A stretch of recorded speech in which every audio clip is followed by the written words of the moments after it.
Le 4 des résistants patriotes Ouazalendo qui étaient tombés sur les champs d'honneur ont été enterrés ce samedi 28 décembre 2024. Ces vaillants héros ont reçu les honneurs de leurs compagnons, mais également de la population de la ville de Goma. Cette foule immense a parcouru plus de 7 km de marche, toujours dans le cadre d'honorer ses dignes fils, morts dans la défense de la patrie. Les larmes et les chants de détresse ont caractérisé les membres de famille des illustres disparus et même leurs camarades. Les honorables députés, notables et jeunes leaders ont également rehaussé de leur présence.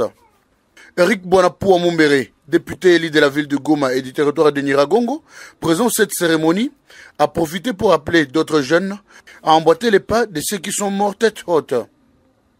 Il prend la communauté internationale en témoin suite aux tueries qui continuent à s'enregistrer dans la partie est de la RDC. Le Rwanda, via ses supplétifs, le M23. Sur ce, nous sommes en train de demander à tous les jeunes compatriotes de soutenir cette lutte, de soutenir nos FRDC, de soutenir les résistants patriotes VDP, de soutenir aussi la population qui est ici au Nord Kivu qui est en train de résister. Comme vous le savez, la situation humanitaire au Nord Kivu est très catastrophique. Les gens, les familles ont perdu les leurs. Il y a des familles qui ont perdu des enfants parce qu'ils ont été forcés d'aller vivre dans la forêt, craignant la guerre. Il y a ceux qui sont blessés, ils se retrouvent aujourd'hui dans des prisons, dans des cas de déplacés, et d'autres qui ont perdu les biens matériels. Et donc, nous ne faisons que compatir avec toutes ces familles qui ne sont pas délaissées, bien sûr, par nous-mêmes. Et nous demandons à la communauté internationale de faire ou de condamner le Rwanda qui est en train d'agresser visiblement la République démocratique du Congo. Vous voyez, aujourd'hui nous avons des orphelins qui sont en train de perdre leurs parents parce que le Rwanda veut tout simplement venir envahir le Congo, piller la richesse du Congo, piller les ressources de la République démocratique du Congo. Et tout cela nous le condamnons. Parce que Paul Kagame ne vivra longtemps. Paul Kagame c'est un humain. Un jour il va passer. Mais les Rwandais doivent savoir que nous resterons toujours voisins. Et étant voisins, ça serait impérieux de consolider le beau voisinage. Parce qu'aujourd'hui c'est Kagame, demain ça sera une autre personne. Et Kagame ne devrait pas amener toute cette population à se retrouver dans la situation macabre comme vous le voyez aujourd'hui. Et donc, nous demandons la population au calme, nous demandons la population de se ressaisir et de reprendre encore une fois le courage, ayant l'espoir qu'un jour la paix reviendra en République démocratique du Congo. Je crois que le gouvernement est en train de voir tout ceci. Ça sera d'ailleurs une chose, d'ailleurs ça a été une chose que nous sommes en train de plaider au niveau du Parlement. Comme vous le savez, je suis membre de la commission défense et sécurité au niveau du Parlement, où je suis d'ailleurs vice-président de la sous-commission police ou sécurité.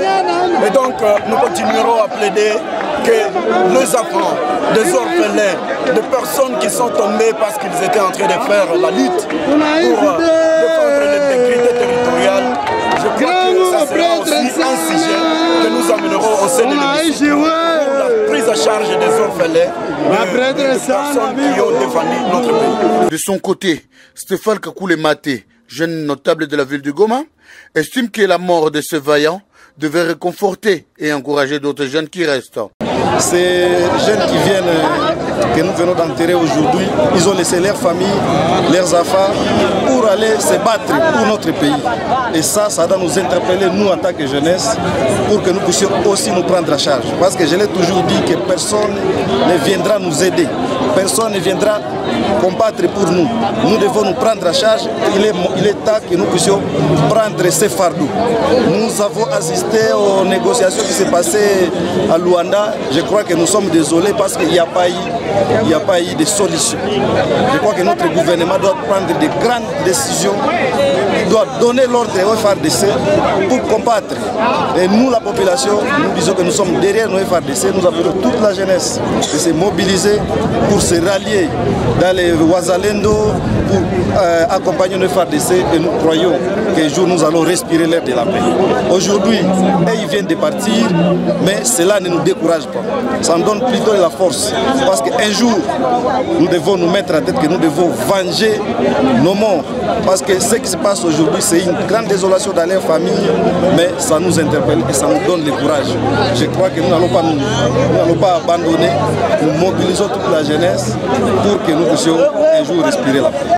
C'est une dizaine des éléments patriotes Ouazalendou qui ont perdu leur vie dans les accrochages, qui ont opposé les rebelles terroristes du M23 aux jeunes résistants Ouazalendou dans les territoires de Nyiragongo pendant les 4 jours de fête de Noël. Depuis la ville de Goma, Jozo Boulonfoubine Mikendero pour HK Today Télévision.